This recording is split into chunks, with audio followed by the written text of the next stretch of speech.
Hey everybody, it's Christopher Travels Homesteading with Kelly. How you doing? Well, Kelly and I, we ventured over to Tombstone today, and we're gonna do the Good Enough mine. Here, I'm sitting here.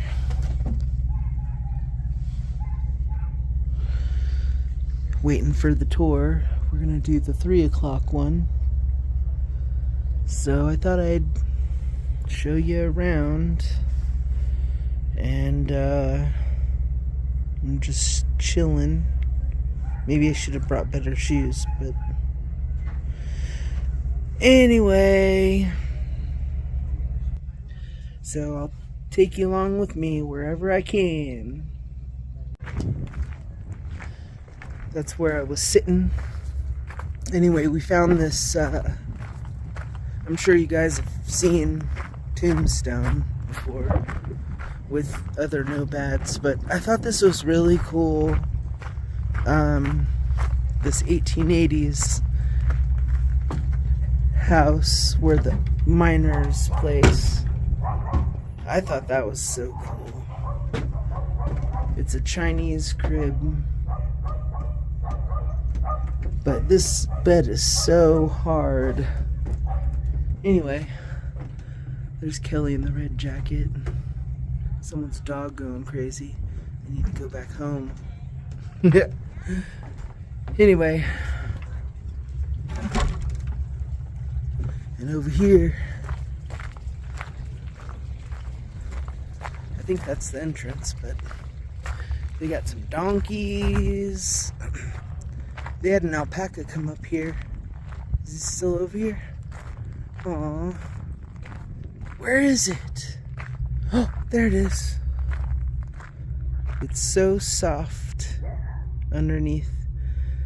And there's some goats and a little horse. There's a mule back there. Oh, I hear music. But this town is always pretty cool. So, yep. So we will, or I will, show you where I go. Oh, I just saw this old buggy here. A dump wagon. Laura and I have been watching Little House on the Prairie from like the first episode. So it just reminds me of watching that. This is some pretty cool stuff.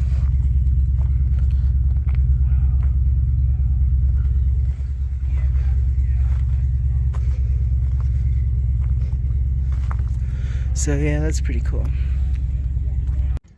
Well, I'm all fit for going down in the mine. There she is. I got some $3 gum here. I forgot the gum in the car. Kelly got this poker chippy pog thing. That's the founder of this mine we're going in. People are getting ready. It's almost time.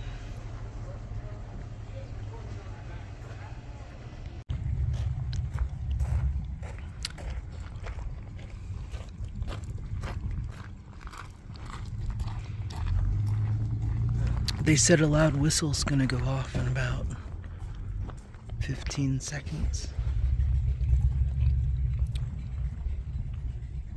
Loud whistle, about to go up. In 3, 2, 1.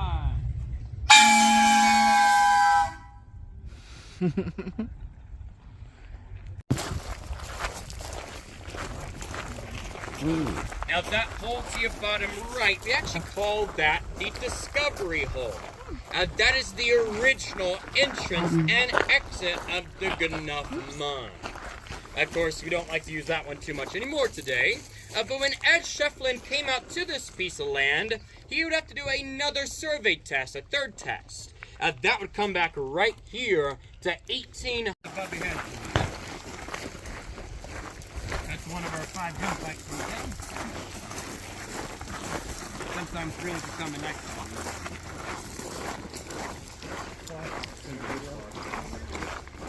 Just make sure you watch out these steps. Got the speed bump coming up.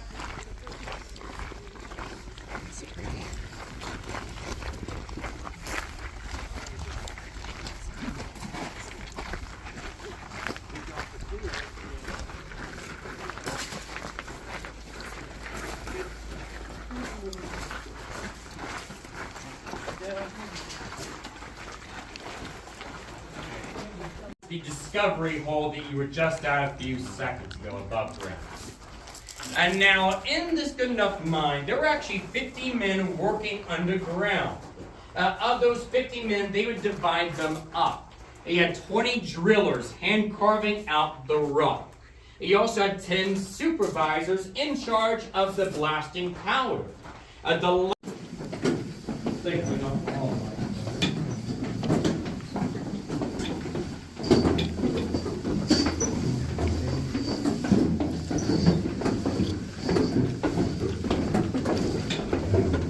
Watch out the last step now.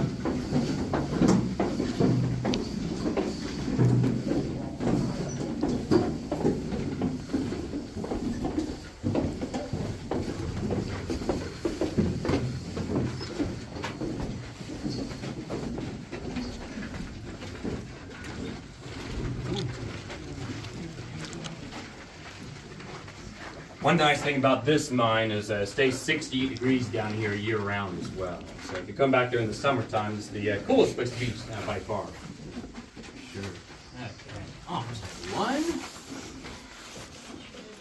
down here, and they discovered that drift leads to the basement of the Crystal Palace Saloon. It turns out they were stealing liquor from the liquor cabinet every single night. So that drift is closed up today, just so you know. But make sure you take a look at your top left side coming up for that drift. Watch out for your step. There's a handrail on the right-hand side if you need to use it. So whenever you're ready, just follow me. There's that drift, the very top left-hand side.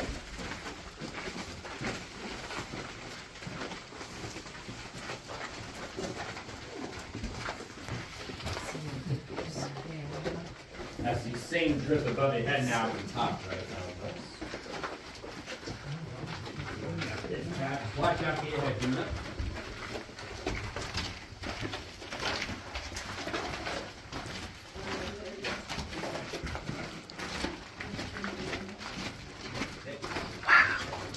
And just so you know, we're going to be first looking at all the black and gray rock here on your right in just a few moments.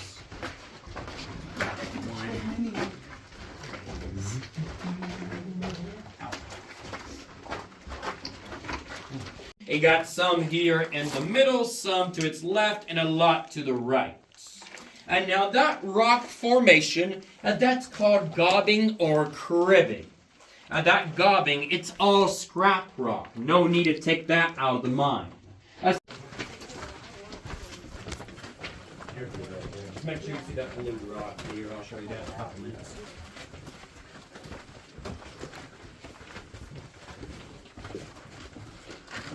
Okay. Now this stope that you're in right now, this stope is very special due to the rocks up on the high ground.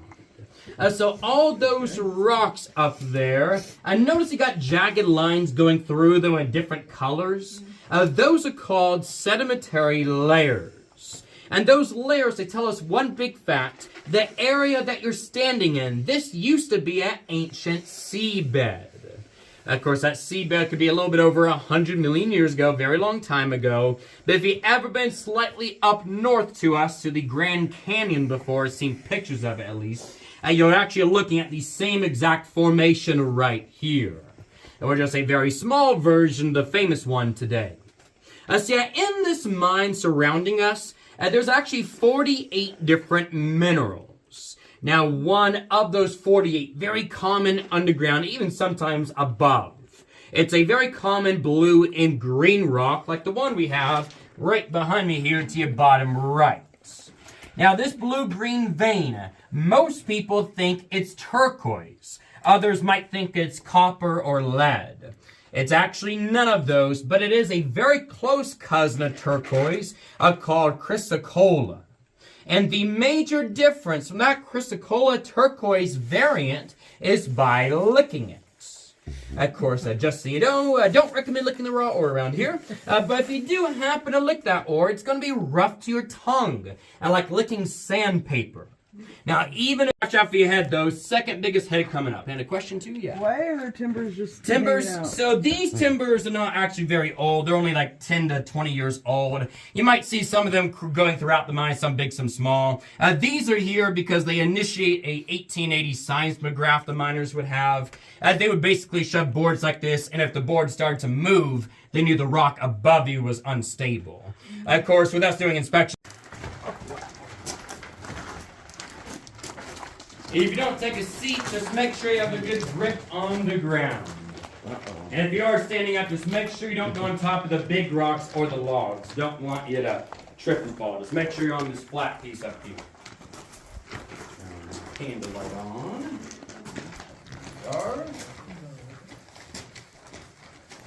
And yeah, of course, this is the biggest stope of the mine that you'll be on today right here. Even though this is a very large area, we do have a much larger stope inside of the Tough Nut mine that connects to the Good Nut. There was another mine belonging to Ed Shefflin. Nowadays, that's our second level tour. That takes 2 to 3 hours long, goes down to 200-foot level. It does include a little bit of rope rappelling going down and back up. Of course, we also, in that football field-sized stope, have been opening up a dinner theater underground. It's a live play down. So here we go, turning the lights off in 3, 2, and 1. Boom, there we are. Wow. Yeah, a little bit darker now. And now, there was a very big problem back in those early days. Those miners never had OSHA or MSHA protecting their rights. See, these mining companies would give every miner 3 candles underground. Now, those candles would only last 2 hours. It was very loud, so they couldn't really communicate to each other by talking. So any miner holding on to this bar, if he got tired, the only way he could tell his partner not to swing is by grabbing his own hand and putting the deepest point of this mine, the 470-foot level underground, right past that handrail if you want to take a look. But yeah, this part of the mine, first off, this is the deepest point you could be on today. This is the official 110-foot level underground. But the miners have actually called this stope the chapel. We don't exactly know why they called it the chapel. Some of us think those wooden beams behind and above your head up there kind of look like a cross figure in a way. Maybe that's why they call this the chapel. Though nowadays, we've been taking events down here and taking advantage of the name by holding weddings. So yeah, we've had 39 weddings down here in about, last one about 5-7 months ago now. And our first underground re-enlistment ceremony for the military did down here not too many months ago as well. Step gets a little bit more narrow. And of course, everything to your first left is going to be your gypsum ore. Kind of looks like glass shards. Very reflective rock there. A lot different from the other rocks surrounding you. And this coming down to your bottom right side is going to be your box crystal. Very weird alien egg looking black rock there. That's why we got to make the path narrow to try not to destroy that.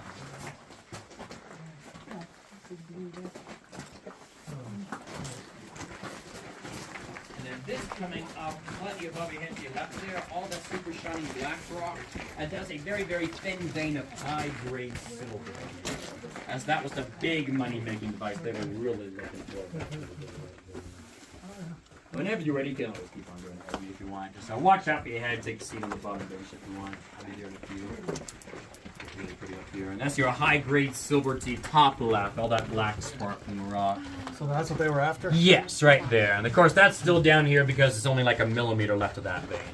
That's why they never took it out. So is it in clumps or long veins? Or? Some of it can be long veins, like a thin line, but some of it, like the rotunda you're about to enter again, would be like a big spider web effect. It doesn't have to be one certain formation. Yeah, it can be pretty different. Just the top left here, high-grade silver here.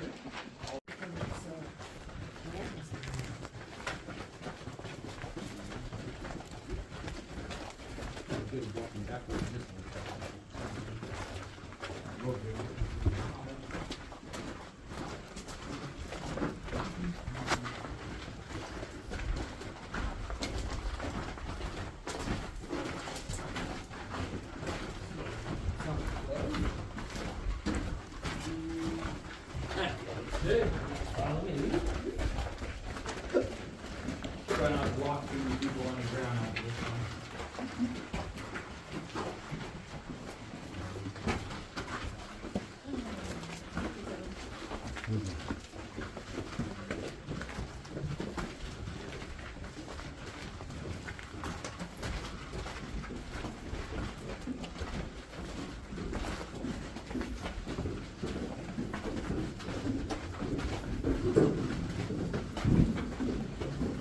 I was talking about was actually this big resting machine right in front of you. This resting machine, the honey pot, that is a 1880 toilet for the mine. And of course, the really fun thing about the toilet here, it's a two-seater. You got one lid to the right that's open right now, and another lid to the left that's closed. So you got to know your partner pretty well down here for the most part. Oh my God. But yeah, hope you guys enjoy the mine tour today, of course. Once again, my name is Austin. We do have a TripAdvisor count here if you have one. Third year in the road, we're in the top 10% TripAdvisor worldwide. And I do have TripAdvisor cards up here with my name on them if you want to take one for yourself. All done. That was pretty fun. Very easy.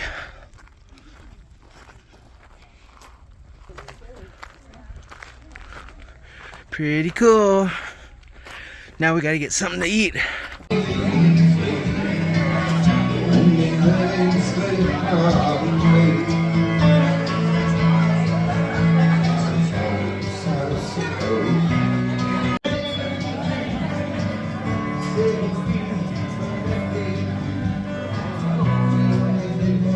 She's got a gun. Well, I got I wasn't gonna show the food, but I got a Reuben with chili cheese fries. Yummy! Hope everyone's doing great. Live life to the fullest. Bye.